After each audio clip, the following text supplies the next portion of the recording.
sami. Pak Paidi menika nggih nek umpami jabatan ngoten 11 12 kalih kula. Bapak Paidi mono Bayan Mas Mio. Bayan lah aku RT kok. RT.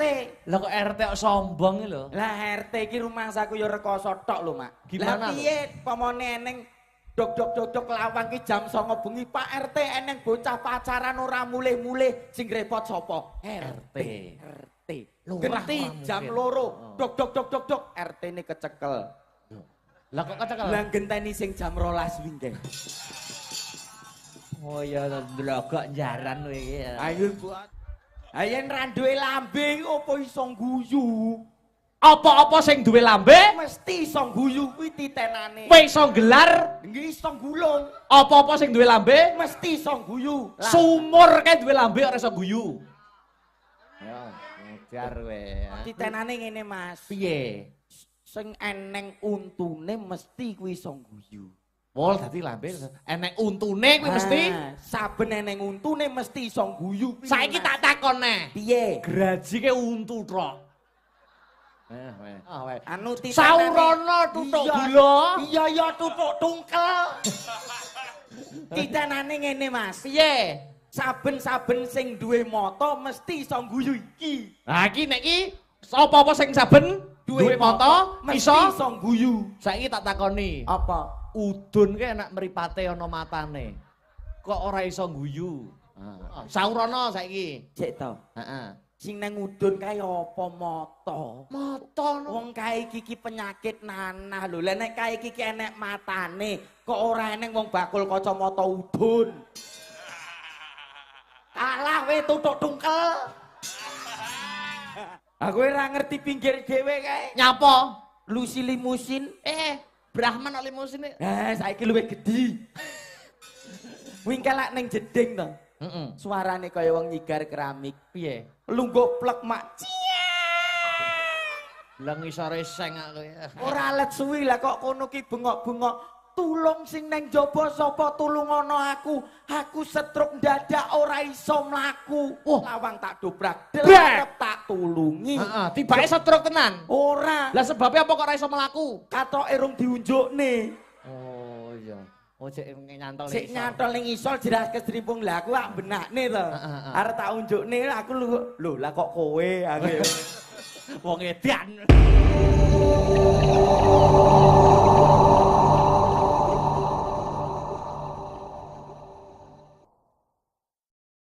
Yo Mas Mio tak aturi minggah ana ing pepanggungan karaben ikut andil memeriahkan suasana pada pagelaran malam hari ini. Oh ya. Monggo Mas Mio. Heeh. Sepatono serampat to, serampat. Nah, monggo Mas Mio kula aturi minggah wonten ing sasana budaya. Celorot.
Wilujeng dalu selamat malam Mas Selamat Mio. malam. Mas Akbar, Mas Nggih, Cangi, Yuli nggih. Bu. Mm-mm.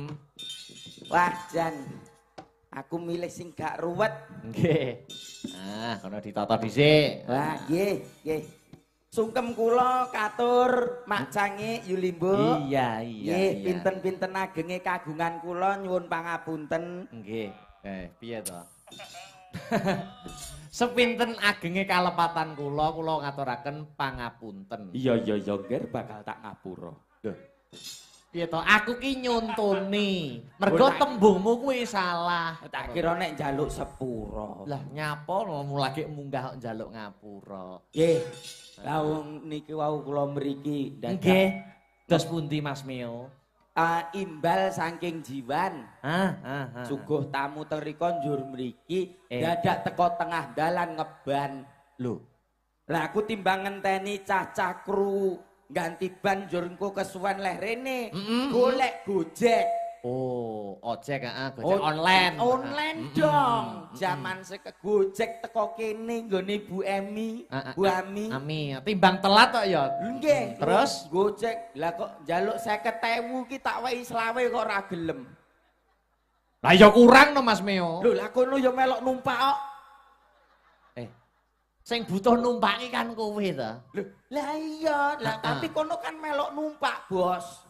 Mobilmu kebanan. Nggih. Bane bocor. Bane bocor. Kowe terus ngundang Gojek. Gojeke teko, tek.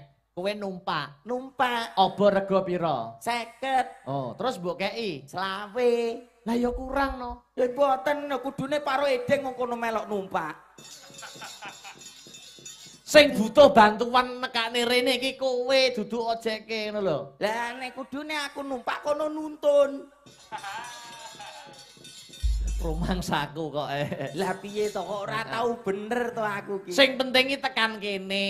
Nggih, alhamdulillah. Saka sing dadi desane. Saka sing dadi desane Bapak Paidi asmane. Bapak Paidi, Kang Sarto Ibu Ami. Bu Ami. Pak Paidi menika nggih nek umpami jabatan ngoten 11 12 kalih kula. Bapak Paidi mono bayan Mas Mio. Bayan lah aku RT kok. RT. Lah kok RT kok sombong lho. Lah RT iki rumangsaku ya rekoso tok lho, Mak. Lho. Rekasane mapan nggon endi Mas Mio? RT iki singkatan R iki rekoso, T niki tok. RT singkatane RT. Rekoso tok. Kok iso RT ora rekoso tok menyimpulkan seperti itu? Gimana? Lah piye pamane eneng dok lawang ki jam 09.00 bengi Pak RT eneng bocah pacaran ora mulih-mulih sing repot sapa? RT. Enek wong cah wedok nginep ning omahe wong lanang. Nggih. Sing didodoki sing disambati RT. Jam 12 bengi dok Pak RT eneng wong gendaan sing repot sapa? RT. Bayan gak mungkin. Bayan kami mboten RT. Lurah Genti ora jam mungkin. loro dok RT ini kecekel. Lah kok kecekel? Lah genteni sing jam 12 wingi. Oh ya ndlogok jaran kowe iki. Ayo mboten lho ngene-ngene iki ulang-ulangane sapa lak ya. Ulangane sapa Mas aku? Mboten. Alhamdulillah menika acarane tasyakuran. Tasyakuran nitik la ing sakartum la ajidannakum wala ing kafartum aina adzabil sadid al ayah. Rupane kaya tutuk gula kok ya iso ngendalil. Jarene kaya uleg-uleg. Saiki tak undakne pangkatmu sithik kaya tutuk gula. Oh ya oke. Sing sapa gelem syukur bakal ditambah nikmate lan sing sapa ingkang kufur ora syukur bakal diparingi azab kang luwih pedhe naudzubillah min. Ali. Didongake bareng-bareng mugi-mugi pripun keluarga Bapak Paidi dalah Ibu Emi sakeluarga pinaringan sehat. Amin. Kathah rezekine. Amin. Barokah donya akhirate. Amin. Slamet donya akhirate. Allahumma amin. Bar dongane guyu lho. Lah aku kaya pengajian lho. Aku tak tekok Mak Cange. Tekan apa Mas Mio? Wong-wong ki nyapel bedung guyu. Lah wong yo nonton hiburan menikmati wayang kulit ora oleh guyu piye ta? Alah yo ora. Ngopo? Wong-wong padha guyu kok ndelok tutuk gula. Delok tutuk gula. Wong-wong padha guyu ki sebabe sitok. Lho, perkarane penonton guyu ki mergo menikmati hiburan. Ora. Menikmati wayang kulit. Ah, ora. Sebabe perkarane duwe lambe. Ha yen ra duwe lambe opo iso guyu? Apa-apa sing duwe lambe Mesti iso guyu kuwi titenane. kowe iso gelar. Nggih iso gulung. Apa-apa sing duwe lambe Mesti iso guyu. sumur kae duwe lambe ora iso guyu. Ya, ngejar kowe, ha. Titenane ngene Mas. Kapok kowe tutuk gula. Alah. Iya tutuk tungkel. Ora trima. Sumur lah kowe paranmu rono titenane ngene Mas. Piye? Sing eneng untune mesti kuwi iso guyu. Wol dadi lambe enek untune kuwi mesti. Saben eneng untune mesti iso guyu. Saiki tak takon neh. Piye? Grajike untu tok. Graji ke untu tok kok ora iso guyu. Ayo. Wangsulana. Ayo wae. Anu titenane. Saurono tutuk gula. Iya tutuk tungkel. Titenane ngene Mas. Piye? Saben-saben sing duwe mata mesti iso guyu iki. Lah iki nek iki sapa-apa sing saben duwe mata mesti iso guyu. Saiki tak takoni. Apa? Udun ke enak mripate ana matane. Kok ora iso guyu? Mata udun ya. Cek to. Ana matane to. Cek. Kok ora iso guyu? Ayo, Saurono saiki. Cek to. Heeh. Sing nang udun kae apa mata? Mata Wong kae iki penyakit nanah lho. Lah nek kae iki enek matane, kok ora eneng wong bakul kacamata udun. Kalah we tutuk tungkel. Bengi iki kok malah goblok to aku. Sing tenang yo ning kene aku sering daerah kene. Oh, sering teng daerah Ponorogo. mriki. Ket alit kula teng daerah Ponorogo wiwit tasih ganong reog. Eh. Pun hadir teng mriki pun batik. Jenengan nggih nate alit to, Pak? Lho. Mbok anggit aku lahir kok watu ngono kuwi. Ya tahu to, Mas. Suasanane wadem sejuk, Mas. Adem, sejuk, masyarakate nggih ayom-ayom tentrem. Mugi-mugi sedaya pinaringan sehat. Rezekine kathah barokah ndang lunas utange. Amin. Masa lunas utange ya bodho banter kabeh. Weh, aku ki nek umpama wayangan ning lingkungan perumahan ngene iki suweneng macange. Lho, senenge. Beda karo nek ning nggon lampangan ngono kae. Oh, sebabe? Lah ngono kae bingung arep golek nggon nguyuh. Oh. Terus? Lah aku umpama nek ning lampangan ngono kae tahu to. Terus golek nggon nguyuh kangelan. Wah, iki enek trekson. Ngamping nek anding trekson. Lah kok treke mlaku. Terus? Bingung nutut dhewe lah, ngalih nggon. Ha iki anding wit aku yo ngono. Anding wit. Penonton ning sih kono aman. Tau lah kok ndase wong. Apa ya ora iso bedakne ngono. Ora inget-inget sing tak ingeti penontone yo. Ning alhamdulillah lho Mas Mio. Pripun? Kita ini sebagai seniman kan menjual jasa. Nggih. Yaitu menghibur para warga masyarakat. Nggih. Ibaratnya sampean saiki akeh-akeh wong duwe gawe, akeh-akeh wong bersih desa, sedil ukas sepenuh Agustus akeh-akeh wong Agustusan. Tanggapane ben bengi. Nek perlu awan bengi ya to. Aja nganti sambat kesel ya to. Elingono pas zaman Covid Corona. Covid Corona. Seniman 2 tahun merongos. Merongos dados kita harus bekerja sama. Antara kita pelaku seni. Adapun pelaku seni nek ora enek pelestari seni kados to sing nanggap yo ora jalan. Mulane matur nuwun Bapak Paidi sekalian Ibu Ami sampun gelar pakeliran wujud melestarikan budaya seni tradisi. Jangan biarkan identitas kita direbut oleh bangsa lain. Rahayu wayang Indonesia. Wah. Tapi dengan adanya corona, Mas, aku malah belajar. Adanya corona itu menuntut seniman agar berkreativitas. Arep nyindir aku mesti. Loh, ora nyindir. Ning kasus nyatane seniman pas zaman Covid ora entuk tanggapan 2 tahun. Mergo mengumpulkan keramaian. Keramaian. Aku zaman semono ki dodol, Mas. Dodol nopo? Loh, kuwi ora usah. Dodol yo wis warung makan.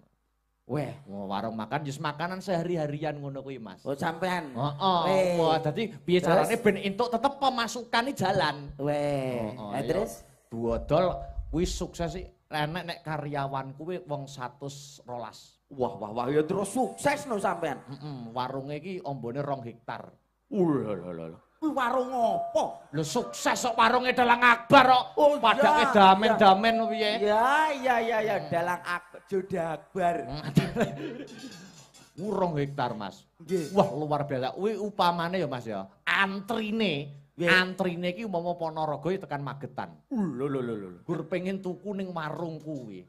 Bakul apa kuwi? Ya bakul makanan sehari-harian nek saiki nak makanan kekinian aku ya warung sing sehat-sehat, sayur tewel, sayur jangan bening, jangan asem. Jangan tewel kuwi lho, Mas. Ya. Sedina aku ngentekne tewel 3 wit. Loh. Sedina tewel 3 wit. Tewel 3 wit. Weteke ramen lho. Lho warunge Dalang Akbar. Dalang Akbar kok. Mbok sepelekke. Iya. Tewel iki sedina entuk 3 wit. Iya. Terus endok ki lho, sing Endok. masaki sip-sipan. Weh, Sedina petang sip.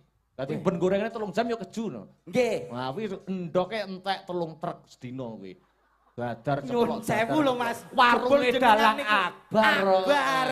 Kuwi warung. Jebul sugih tenan. Sugih lho, pas Nggih, nyun sewu lho, Mas. damen-damen. Nggih. Sampai saiki sik berjalan warung. Sakniki kita sik berjalan niku berbabakan tewel kali ndok. Tewel karo ndok. Nyun pangapunten. Kowe entuk jangan terong. Jangan terong. Jangan teronge entek nek sedina 3 tegalan. Nyuwun sewu lho, Mas. Lho. Anu pangapunten saestu. Terong mawon 3 truk. Sedina 3 tegalan. 3 tegalan. Entek kuwi. Warunge Dalang Akbar yo ora sombong yo ora Nggih. kibir yo. Nggih. Aku wis pengen iki lah. Nggih. Heeh, to Nggih. ya. Heeh. Terus napa malih? Kuwi warunge jenenge apa nak kowe ora roh to? Namine napa? Jenenge membawa doa, nama adalah doa. Tak jenenge warungku ki Akbar Jaya. Akbar Jaya. Iki sainganku ya nek. Sinten? Warung cilik ning Anding kuwi sainganku ya nek. Jenenge warung Meo Bosok. Kuwi wis ora payu blas kuwi. Belas ora payu. Kuwi rondo kasin, ndok bebek asin ning ngantek netes saking rapayune. Lincak kuwi lho, lincak kuwi saking ora tau dilungguhi wong tukul bung. Saking ora payune. Kuwi jenenge warung Meo Bosok. Mosok ning andingku kae nggone jebar iki. Wis ora payu. Wah, warungku warunge Dalang Akbar. Dalang Akbar. Tapi sampean ra ngerti Mas yo dingkleke tukul bung. Heeh. Mas yo apa ndoke sampe netes. Ra ngerti bakule. Bakule nyapa? Bojoku jareke bojo ki dinyang 20 yuta ora tak wehne. Sing dodol bojomu ngono to? Bojoku. Jarike dinyang 20 yuta ora tak wehne. Penyebabe apa ngger jarike kok? Wah, dinyang sak jerone kok. Oh iki ayo kecut aku. Awane wong rumangsaku luar biasa lho. Luar biasa wajan. Iki juga disiarkan live streaming Asta Brata. Asta Brata. Mau salam-salam kepada siapa Mas Mio? Buat seluruh teman-teman netizen semua ingkang mirsani sedaya kewala. Mugi-mugi sing teng jaban rangkah ngadoh paran ingkang pados rezeki di luar negeri ataupun di dalam negeri. Hong Kong, Taiwan, Arab Saudi. Saudi. Alah aku ki bener malah kleru. Terus nggih mugi-mugi pinaringan sehat teng rika, duga-duga digawa. Ati-ati ora keri. Ya. Mugi-mugi pinaringan sehat, ayom-ayom tentrem keluarganipun, rezekinipun kathah barokah. Amin. Wah, iki sindene pirang-pirang. Sampeyan pamer sinden karo aku, Mas. Lho, lah nyapa to? Lah nyuwun sewu ngeten-ngeten iki aku ki sak kleraman sret ngono ngerti kok. Kok sak kleraman sret maksudnya piye maknane piye maknane? Bocah iki prawan apa ora ngono ki aku langsung ketok. Bocah perawan karo ora iki ana tandane ana titikane. Lho, mboten sombong lho, Mas. Sopo neh Mio? Oh iya. Aku iki warunge Dalang Akbar go ngerti iki. Oh iya. Bedane bedane salim aku. Heeh. Piye? Umamane bedane perawan karo ora iki piye? Carane no. Carane piye? Cekelne kodhok kayak ngarepe. Oh. bocah loro iki suarane mesti apik. Oh, Peret peret peret peret peret peret. Wah, isih perawan. perawan nek suarane kodoke Peret peret peret. Isih perawan. Jelalah kodok nyolot rono bleng sing loro iki. loro kuwi. Suarane kodok piye Mas Mio? Wis Kuwi duwe- artine apa? Wis duwe bojo umum. Wis umum nek duwe perawan bojo. peret peret peret nek wis duwe bojo umum. Jelalah kodok nyolot rene bleng Blek. wong telu iki. Heeh, wong telu. Suarane kodok piye Mas Mio? Orok orok orok. Orok orok orok orok orok. Aku ora ngerti pinggir dhewe kae. Nyapa? Lucy limusin. Brahman kok limusine. Saiki luwih gedhi. Wingkelak ning jeding to. Heeh. Suarane kaya wong nyigar keramik. Piye? Lungguh plek mak. Lah ngisore seng aku ya. Ambuh juru lah aku ngerti mergake aku antri ning jaba. Eh. Ora let suwi lah kok kono ki bengok-bengok. Tulung sing neng jaba sapa tulungono aku. Aku stroke dadak ora iso mlaku. Wah, kuwi paling jarem utawa semutan, Mas. Wah, ora ngerti wong aku dadi kancane ning jaba ora srantan lawang tak dobrak Brek. arep tak tulungi. Heeh, tibake stroke tenan. Ora, Lah sebabnya apa kok ora iso mlaku? katoke rung diunjukne. Oh iya. Oh cek nyantol Sik nyantol ning isol jelas kestrimpung lah aku ak benakne to. Heeh. Arep tak unjukne aku lho lah kok kowe aku. Wong edan. Tenaga petuk ki ya mung mencep ngene iki tok. Lho mik kok cepot lho. Walah.